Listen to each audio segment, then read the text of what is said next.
Terus apa jawaban Nasdem? Ya sekber itu kan dibentuk kalau sudah ada koalisi, ini kan baru rencana koalisi katanya. Jadi semakin jelas bahwa Nasdem sedang mencari jalan pulang, dan semakin jelas juga ini Demokrat berusaha mengunci. Saya rasa kalau mau agak seru dikit PKS ikut ngunci. Jangan-jangan Alphard makin dekat nih, tapi garasi udah beres ya.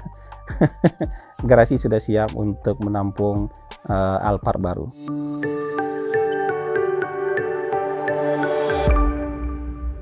Baik, assalamualaikum warahmatullahi wabarakatuh. Kita jumpa lagi dalam siaran mikrofon Hasan Nasbi. Sekarang sudah masuk ke episode 90. Dan kali ini saya ingin membahas perkembangan politik terbaru yang menarik menurut saya untuk dibahas.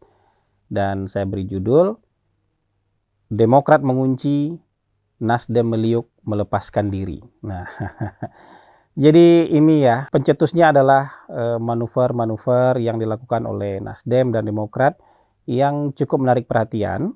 Ya, ada yang berusaha untuk bersama-sama, tapi ada juga yang terlihat berusaha untuk melepaskan diri dari kebersamaan.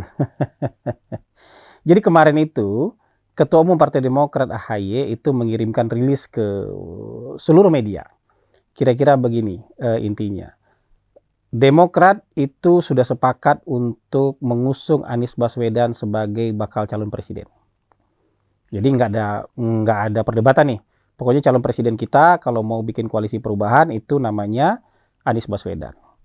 Dan Partai Demokrat itu mendorong terbentuknya sekretariat bersama. Sekretariat bersama koalisi perubahan yang terdiri dari Partai Demokrat, Nasdem, dan Partai Keadilan Sejahtera. Tapi di saat yang bersamaan itu Wakil Ketua Umum Nasdem yang punya tanggung jawab untuk bawa Mas Anies keliling-keliling Indonesia, Pak Ahmad Ali, itu malah berkunjung ke sekretariat bersama Partai Gerindra dan PKB, ke sekretariat bersama Koalisi Kebangkitan Indonesia Raya. Nah, ini kan bahasa politik yang mungkin menarik untuk didiskusikan. Karena harusnya begitu Demokrat mengirimkan rilis yang menurut saya rilis yang menunjukkan itikat baik untuk membangun koalisi bersama, tapi justru tidak ditanggapi dengan positif, misalnya terima kasih, atau ditanggapi dengan kunjungan ke Partai Demokrat, atau kumpul-kumpul bersama misalnya, itu malah ditanggapi dengan kunjungan Wakil Ketua Umum Nasdem beserta beberapa pengurus Nasdem ke sekretariat bersama koalisi lain. Ini ada apa?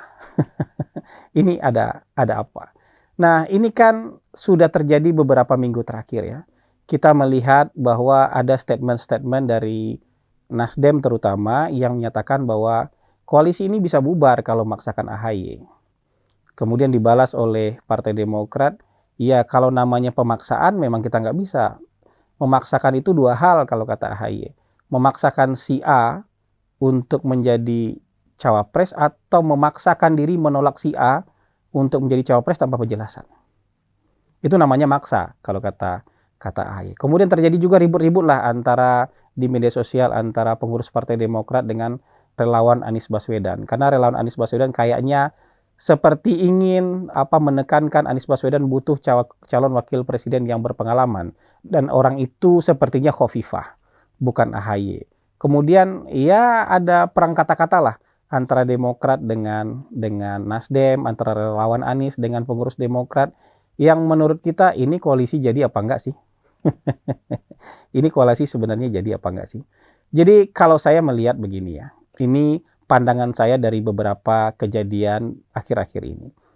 Saya melihat bahwa Nasdem ingin memiliki Anies Baswedan itu terlihat sekali lah.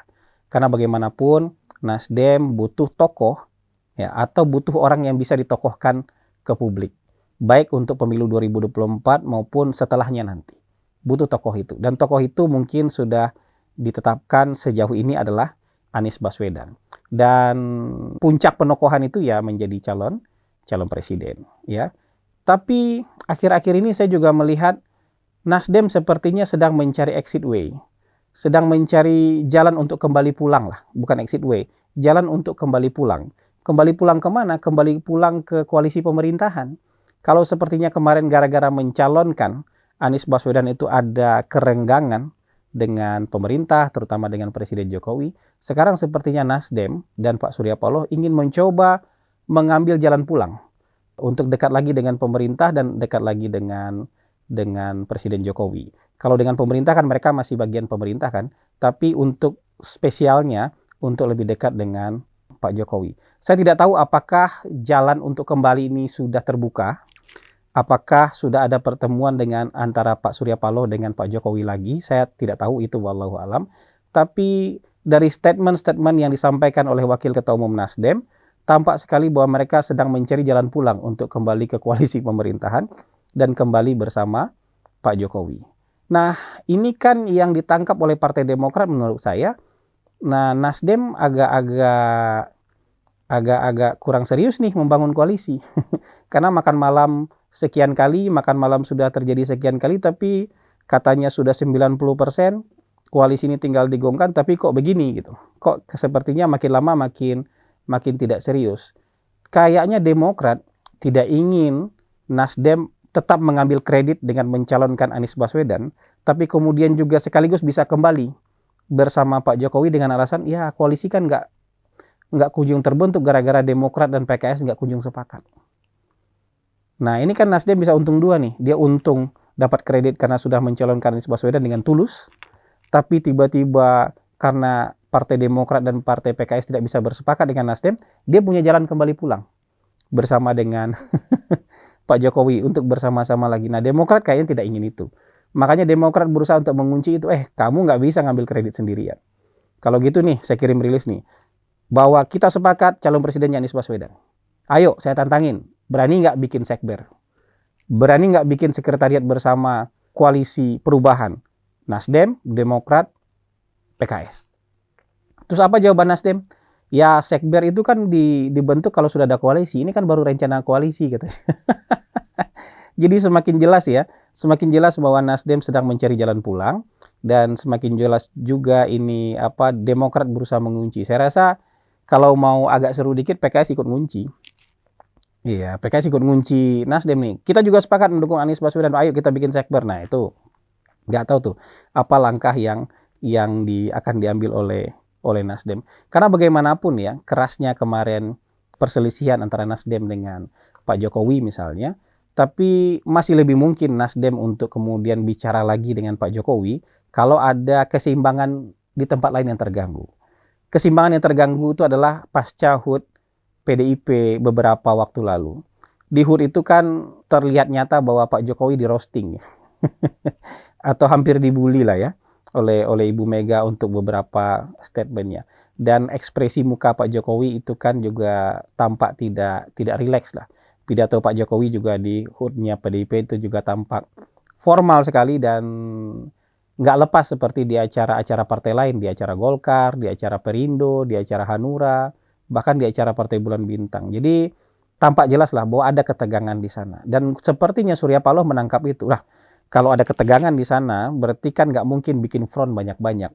Pak Jokowi nggak mungkin bikin front konflik, front perselisihan itu banyak-banyak. Jadi kalau agak tegang di sana, di sini mungkin bisa dikendurkan. Dan bagaimanapun kan tetap lebih fleksibel Nasdem untuk berbicara. Kalau sudah punya keinginan, dia masih bisa fleksibel. Sementara kalau PDIP dan Ibu Mega kalau sudah punya keinginan mungkin nggak terlalu fleksibel lagi untuk dinegosiasikan. Itu mungkin yang menurut saya kenapa motivasi untuk mencari jalan pulang makin kesini makin besar. Motivasinya makin terlihat dan kasihan jadinya gitu.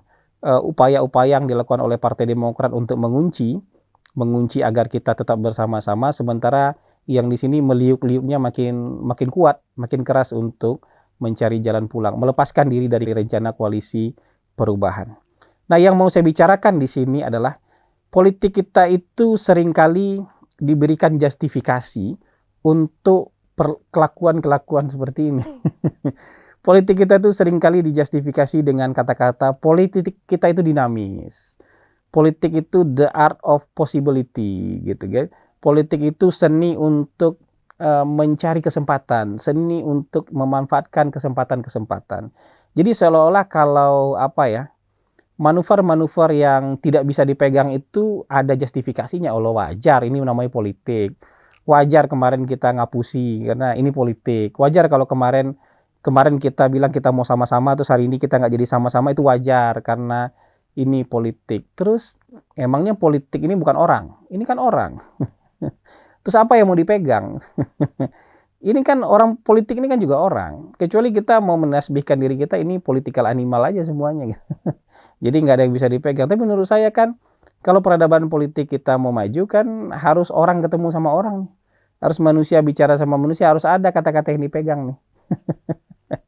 Jadi apa ya, nggak bisa kita berlindung di balik kata-kata politik itu dinamis, politik itu the art of possibility. Nggak bisa selalu itu yang dijadikan untuk tipu-tipu, untuk ngakal-ngakalin. Jadi kalau begitu apa yang bisa dipegang dari kita? Kan tokoh-tokoh politik ini harusnya jadi teladan. Tokoh politik itu harus jadi teladan, harus jadi panutan, dan ada yang bisa dipegang. Kalau kata-katanya kemudian nggak bisa dipegang dan berlindung di balik kata-kata politik itu dinamis, masyarakat juga nggak bisa pegang omongan politik nanti. Walaupun sebenarnya saya dari awal sudah percaya bahwa koalisi ini sulit terbentuk. Tapi pertimbangan saya bahwa koalisi ini sulit terbentuk bukan berdasarkan tipu-tipuan. Bukan berdasarkan bahwa ini hanya manuver, ada yang manuver mau bikin koalisi kemudian nggak jadi, ada yang pura-pura mau koalisi tapi masih belanja-belanja ke tempat lain. Bukan itu pertimbangan saya. Pertimbangan saya karena memang partai ini hampir sama besar. Karena partai ini hampir sama besarnya, sulit untuk menentukan siapa yang jadi ketua kelas. Gengsi di antara orang yang hampir sama besar atau sama kecil ini sulit untuk menentukan siapa yang harus jadi ketua kelas. Yang kedua, sulit untuk menentukan siapa yang harus bayar makanan di atas meja. Itu diskusi yang mungkin nggak selesai-selesai dengan makan malam sekian lama itu. Jadi makanya itu pertimbangan saya kenapa koalisi ini sulit terbentuk. Tapi kalau sekarang kan yang kita lihat itu silat lidah semua. Silat lidah semua. Jadi belum koalisinya belum terjadi padahal semangatnya sama, semangat perubahan, semangat untuk melawan lah dalam tanda kutip koalisi-koalisi pemerintah yang ada sekarang. Tapi kemudian ternyata meliuk-liuknya seperti ini gitu. Ada yang mencoba mengunci, ayo kita koalisi sama-sama, tapi ternyata ada yang mencoba menggeliat melepaskan diri. Dengan kata-kata yang menurut saya juga tajam lah ya. Kata-kata terutama terhadap Mas AHY ya. Kata-kata Nasdem itu terlalu tajam lah untuk mendiskreditkan Mas AHY. Kalaupun misalnya ada pertimbangan itu dan pikiran itu di dalam pikiran orang Nasdem, tapi kalau disampaikan ke publik, ketidakpercayaan terhadap misalnya pengalaman, pangkatnya hanya sampai di sini, kemudian masih terlalu muda, masih terlalu dan segala macam yang menunjukkan kekurangan-kekurangan Mas AHY, kalau disampaikan di depan publik itu artinya merendahkan satu partai. Merendahkan Partai Demokrat karena ini ketua umumnya Partai Demokrat. Kalau itu disampaikan agak terus terang itu kan jadi problem komunikasi lah. Padahal kita mau membangun koalisi. Jangan-jangan Alphard makin dekat nih, tapi garasi udah beres ya. Garasi sudah siap untuk menampung Alphard baru. Nah, itu ya mungkin ya yang bisa kita bahas ya. Saya merindukan sebenarnya politik itu manuver boleh, mencoba untuk bernegosiasi boleh, kemudian ada gimmick-gimmick boleh, tapi tentu sebagai masyarakat kita berharap bahwa dari politikus itu ada kata-kata yang bisa dipegang. Ada kata-kata yang bisa kalau begini omongannya berarti dia akan jalan ke sana. Bukan berarti dia ngomong mau ke selatan kemudian tiba-tiba dia nyampe di utara, itu kan bertolak belakang. Kalau dia mau ngomong ke selatan melipir-melipir dikit nggak apa-apa, tapi kalau dari selatan kemudian balik ke utara itu kan bukan melipir namanya, itu udah mutar balik itu namanya gitu. Jadi itu benar-benar nggak bisa dipegang. Saya ingin melihat bahwa misalnya koalisi-koalisi yang sudah ada sekarang itu juga bisa konsisten. Koalisi Kebangkitan Indonesia Raya misalnya, itu bisa konsisten jadi koalisi dan harusnya memang konsisten karena sudah bikin sekber. Ya, Koalisi Indonesia Bersatu misalnya sudah jadi koalisi nih, sudah jadi kesepakatan nih. Bahkan kalau ada misalnya masyarakat yang bilang, wah nanti juga koalisinya bubar, nanti koalisinya juga akan cair lagi, itu kan masyarakat kadang-kadang nggak mikir ya. Mereka mengidam-idamkan politikus yang bisa memberikan fatsun, tapi di saat yang bersamaan juga mereka yakin bahwa ini akan bubar aja. Jadi kalau koalisinya bubar kan berarti ada yang jadi pengkhianat. Jadi dia berharap orang-orang partai politik itu akan saling mengkhianati juga satu sama lain gitu. Termasuk juga dalam mendorong calon presiden. Kan banyak sekali relawan-relawan, banyak sekali tokoh-tokoh publik, tokoh-tokoh yang berjuang atas nama demokrasi, itu yang mengompor-ngompori Ganjar. Ganjar harus didukung oleh PDIP, tapi kalau PDIP nggak mau dukung, Ganjar pindah partai aja. Iya, pindah ke KIB kek, pindah kemana kek gitu. Jadi dia ingin mengusung calon presiden sekaligus memproduksi pengkhianat. Dia suruh Ganjar mengkhianati partainya. Dia suruh Ganjar mengkhianati ibu yang membesarkan dia. Dan itu menurut mereka wajar. Kenapa? Karena keinginan mereka tidak kesampaian. Termasuk juga orang yang misalnya kemudian memaklumi misalnya Mas Anies gitu. Yang sudah pernah bicara, saya selama Pak Prabowo menjadi calon presiden, saya tidak akan mencalonkan diri.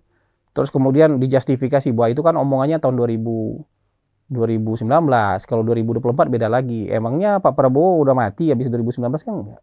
Pak Prabowo masih sehat dan mau mencalonkan diri tahun 2024. Jadi kata-katanya tuh nggak ada yang bisa dipegang. Dan yang mendukung Mas Anies juga nggak apa-apa, lawan aja Pak Prabowo.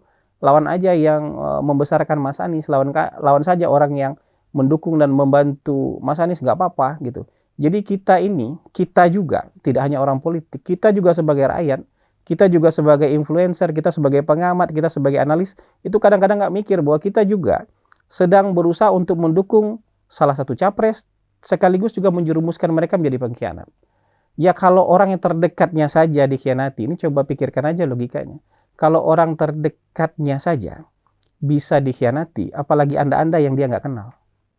Apalagi masyarakat banyak ini yang ngompor-ngomporin dia dan dia nggak kenal. Lebih mudah lagi untuk dikhianati kan. Jadi makanya ke depan kita mencoba ini membangun tradisi politik baru bahwa manuver boleh dong, negosiasi boleh dong, negosiasi nggak ketemu bisa jalan boleh, tapi kata-kata harusnya bisa dipegang.